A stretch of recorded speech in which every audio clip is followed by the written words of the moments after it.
Mes frères et sœurs, préparez-vous, car aujourd'hui nous allons entreprendre un voyage au cœur même de notre existence, un voyage qui nous confronte à l'inévitable, la fin de notre vie terrestre. Accrochez-vous, car ce sujet, loin d'être sombre, est une source inépuisable de sagesse et un puissant moteur pour une vie pleine de sens et de foi. Imaginez un instant, mes frères, mes sœurs, que vous sentiez la mort approcher, que vous perceviez les murmures du destin vous annonçant la fin du voyage. Que feriez-vous? Quelle serait votre réaction face à cette ultime vérité? Aujourd'hui, nous allons explorer ensemble les profondeurs de cette question, en nous appuyant sur les enseignements de notre noble religion, l'islam, et en puisant dans la sagesse du Coran et de la Sunna. Nous allons parler des signes de la mort, des actes à accomplir face à son imminence, et des œuvres qui perdurent au-delà de notre passage sur cette terre, en espérant qu'Allah subhanahu wa ta'ala nous guide et éclaire nos cœurs. Commençons, mes frères et sœurs, par aborder la question de la connaissance de l'inconnaissable. Allah subhanahu wa ta'ala, dans sa sagesse infinie, a dit dans la sourate Luqman, verset 34, je cite, « La connaissance de l'heure est auprès d'Allah, et c'est lui qui fait tomber la pluie salvatrice, et il sait ce qu'il y a dans les matrices, et personne ne sait ce qu'il acquérera demain, et personne ne sait dans quelle terre il mourra. Certes, Allah est omniscient et parfaitement connaisseur. » Ce verset, mes chers frères et sœurs, est un rappel fondamental et crucial. Nul ne détient le savoir de l'heure, nul ne connaît le moment exact de son trépas, ni le lieu. Cette ignorance, loin de nous effrayer, devrait nous emplir d'une profonde humilité et d'une gratitude immense, car elle nous rappelle que chaque souffle est un cadeau précieux, chaque instant une opportunité unique de se rapprocher d'Allah subhanahu wa ta'ala. Alors pourquoi certains prétendent-ils percevoir des signes annonciateurs de la mort? Pourquoi chercher à deviner ce qu'Allah, dans sa sagesse, a choisi de nous cacher? En vérité, mes amis, il n'y a pas de signe précis et universel qui révèle l'imminence de la mort à chaque individu. Prétendre le contraire serait s'aventurer dans le domaine de l'inconnu, al-ghaib, un domaine réservé à Allah, subhanahu wa ta'ala seul. Ce serait aussi risquer de tomber dans le piège de l'auto-illusion, ou pire, de la superstition, des pratiques que notre religion nous enjoint d'éviter. L'islam, mes frères et sœurs, nous guide vers un juste milieu, un équilibre parfait entre espoir et crainte, entre action et lâcher-prise. Et dans le cas de la mort, le juste milieu est de vivre chaque jour comme si c'était le dernier, en accomplissant nos devoirs religieux avec ferveur et en multipliant les bonnes actions, sans pour autant chercher à percer les mystères divins. Imaginez un homme qui passerait son temps à guetter les signes de sa mort, à s'angoisser à l'idée de l'inconnu. Ne serait-il pas en train de gaspiller le précieux cadeau de la vie? Ne serait-il pas en train de négliger ses devoirs envers Allah et envers ses semblables? La vraie sagesse réside dans l'acceptation de notre ignorance et dans la concentration sur l'essentiel. L'adoration sincère d'Allah et l'accomplissement de bonnes œuvres. La mort dans l'islam n'est pas une fin en soi, mais une transition, un passage vers l'au-delà. Notre prophète bien-aimé Muhammad, sallallahu alayhi wa sallam, nous a enseigné de vivre en ce bas monde comme un étranger ou un voyageur, concentré sur sa destination finale, non pas sur les détails du voyage. Mes frères et sœurs, la vie est un voyage, et la mort, sa destination inéluctable.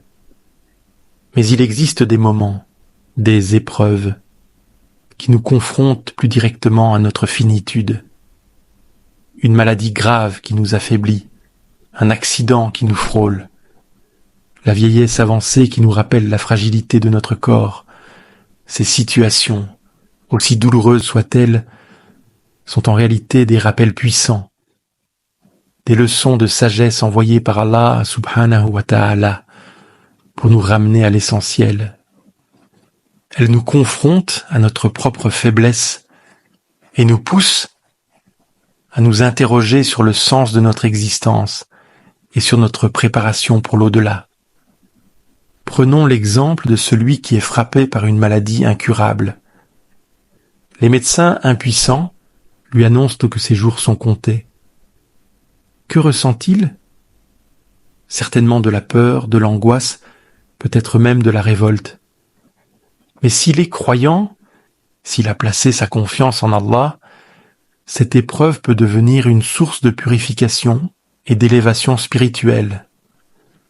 Un hadith rapporté par Muslim, sous le numéro 2877, d'après Jabir radiyallahu anhu, nous enseigne que le prophète sallallahu alayhi wa sallam a dit 3 jours avant sa mort qu'un musulman ne meurt qu'en ayant une belle opinion d'Allah.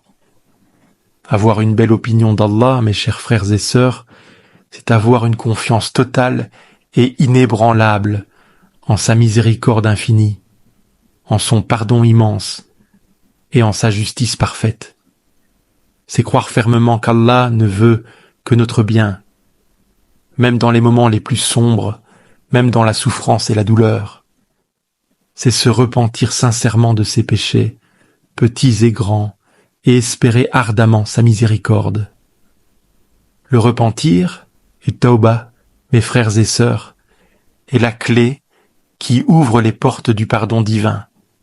Un repentir sincère qui vient du plus profond du cœur, accompagné de regrets véritables et d'une ferme résolution de ne plus retomber dans les mêmes erreurs, efface les péchés et purifie l'âme. L'imam Ibn Uthaymin, puisse Allah lui accorder sa miséricorde, a expliqué dans ses fatwas que les épreuves de la vie, y compris la maladie et les affres de la mort, sakaratul maut, contribuent à l'expiation de nos péchés. Ainsi, même dans la souffrance, il y a une miséricorde cachée, une purification de l'âme en vue de la rencontre avec le tout miséricordieux. La patience, le sabre et la recherche de la satisfaction d'Allah, dans ces moments difficiles, sont récompensés par l'effacement des péchés et l'élévation des degrés au paradis. C'est dans ces moments d'épreuve que notre foi est mise à l'épreuve, que notre attachement à Allah subhanahu wa ta'ala se révèle dans toute sa force. C'est là que nous devons puiser dans notre foi la force de supporter l'épreuve avec patience et dignité, en espérant la récompense divine. Mes chers frères et sœurs, nous avons parlé de la mort, de son imminence, des leçons à en tirer. Mais que faire concrètement ? Quelles sont les actions qui nous accompagneront au-delà de notre existence terrestre ? Que pouvons-nous faire face à l'approche de la fin pour apaiser notre âme et préparer notre rencontre tant attendue avec notre Créateur ? Le prophète Muhammad, sallallahu alayhi wa sallam, nous a montré la voie par son exemple sublime. Dans un hadith rapporté par Al-Bukhari, sous le numéro 4449, Aisha, radiyallahu anha, rapporte qu'au cours de sa dernière maladie, le messager d'Allah, sallallahu alayhi wa sallam, trempait ses mains dans l'eau et les passait sur son visage en disant « Il n'y a pas de Dieu en dehors d'Allah. Certes, la mort a des affres. » Puis, il disait, auprès du compagnon supérieur, jusqu'à ce que son âme fût saisie. Ce hadith nous enseigne une leçon fondamentale, l'importance de l'invocation et du souvenir d'Allah, dhikr, dans les moments les plus difficiles. C'est dans l'invocation sincère, celle qui jaillit du cœur, que nous trouvons le réconfort, la paix intérieure et la force de supporter les épreuves. C'est en nous tournant vers Allah, en exprimant notre dépendance totale envers lui, que nous trouvons la sérénité face à l'inconnu. En plus de l'invocation, il est essentiel de multiplier les actes d'adoration, de se rapprocher d'Allah subhanahu wa ta'ala par tous les moyens possibles.